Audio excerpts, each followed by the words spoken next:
So we're just gonna retrain a few units here, you know, make sure they're all up to strength and everything. Sir!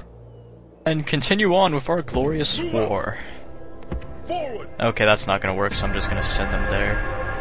And I'm trying to get one of my family members into Corinth so I can have him govern the city, and we can recruit more troops there. And just pile them on to another army so we can attack Larissa and whatnot. I also have that other army up there heading towards that other Macedonian city. So they should fall pretty soon, hopefully. And I don't know why, but every game I've played of Rome Total War, you always have that one diplomat from another nation in your lands, and they do the weird animation, you know, where they hold out the, offer, but then they don't do anything, no screen pops up. I don't know if that's a glitch, or if it's just a weird thing the diplomats do, I don't know. But who cares? So we're just gonna spam recruit some Hastati right here, so we'll have a few troops to send into Larissa when the time comes. And then enslave or slaughter them all. Because you know how that stuff goes. We attacked that one Macedonian army and they retreated back into the city, so we're going to be able to lay siege to it here. And let's finish them off. Victory! We had a victory. That's always good, don't you think? I hope it is. I mean, I'm kind of afraid a Macedonian stack's gonna come out of nowhere, I didn't see it, and it's just gonna come out of here and just rampage through my lands. I'm kind of afraid of that, but at the same time I've been taking all their cities, so I doubt they have anything huge to throw against me, but if they do, there's gonna be some problems. The Greeks want a ceasefire, so we're just gonna sign that again.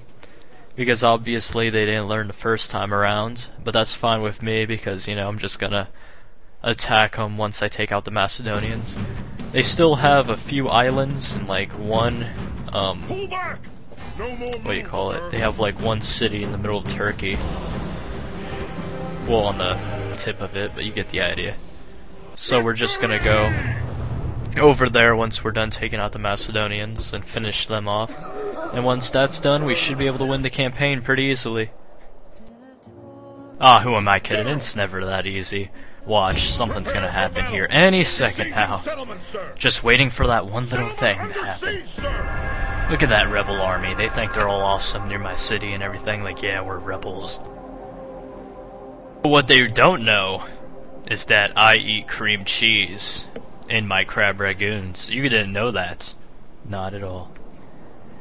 So yeah, I really gotta work on commentating, I suppose. I mean, I sort of gotta talk about stuff that's sort of interesting and something people can actually talk about, because talking about eating cream cheese is amazing and all, and it's glorious, but I don't really think it's something I could get you guys connected with, I mean, some things I feel I don't know, sometimes I feel weird, but then sometimes I feel accomplished, when I talk about toaster strudels.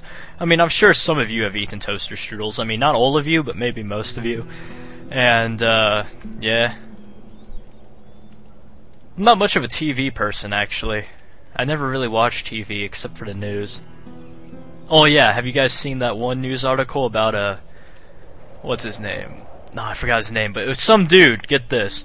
He goes onto an airplane, and he gets a sandwich, on the plane, and he bit into it, and it turns out there's an inch-long needle inside of his sandwich.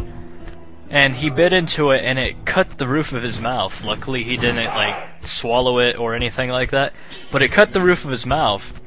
And, the needle's being examined to see if it has anything on it, like HIV or something. The guy's been put on, HIV medication to prevent, to help him along if he does have HIV now, but nobody knows for sure.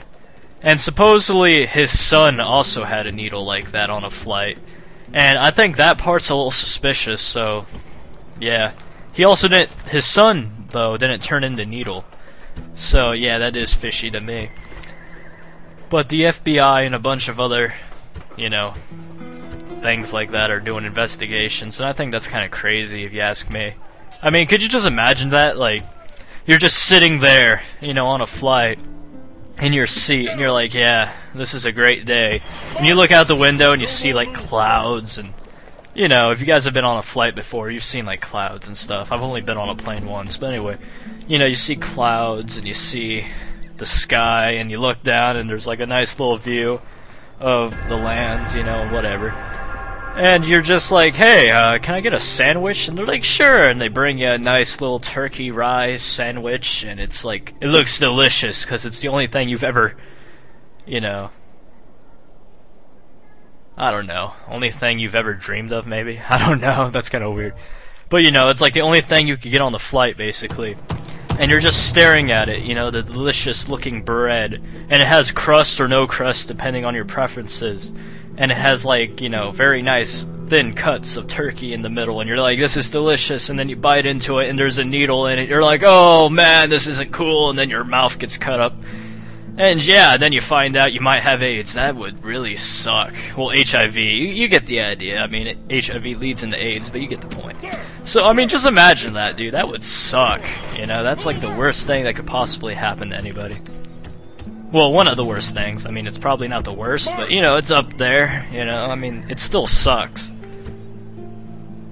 So, yeah, we're just gonna recruit some Hastati and pile them all into this one guy. And then we're gonna send him to attack Larissa in the name of the glorious Brutii family, or something like that. Yeah. I've been saving up money to get Sword of Islam here. It's really gonna be fun when I get it.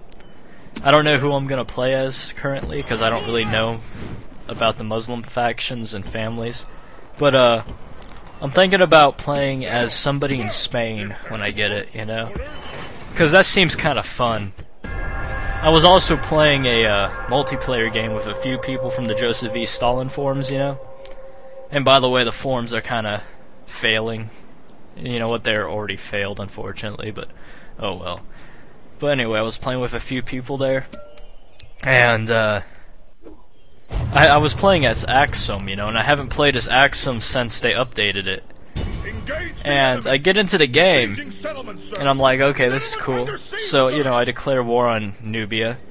I take Haya, and then I swear fealty to the Fatimids, or however you pronounce their name. Forgive me, I'm not really good with foreign pronunciations. But anyway, I swear fealty to them. And, you know, I'm acting all cool. I'm like, yeah, I'm serving the Fatimids, you know, gonna eventually take over Abyssinia, make myself a sultan. But then the Caliph threw me in prison, and I was like, what the heck's going on? You know, and I had no idea what was going on. I was like, what the heck's going on here? And I was a little upset, you know. And eventually my ruler died, and I'm like, that's fine, you know, and my son took over. And he's ruling for a while. And then the Caliph throws him in prison too. It's like, what the heck, man? You know, I'm trying to rule an empire here. Why'd you throw me in prison? You know, I'm like all mad about it and everything. And, you know, as he's in prison, the Caliph starts, basically taking all my land away. And I eventually died because the guy revoked all my titles. I was so mad about that, you have no idea. I was thinking about, like, I don't know, I wanted to punch my hand through the computer screen and yell, "You son of a turkey baster!" You know, like somebody who was really upset or mad. And yeah, it was a great day.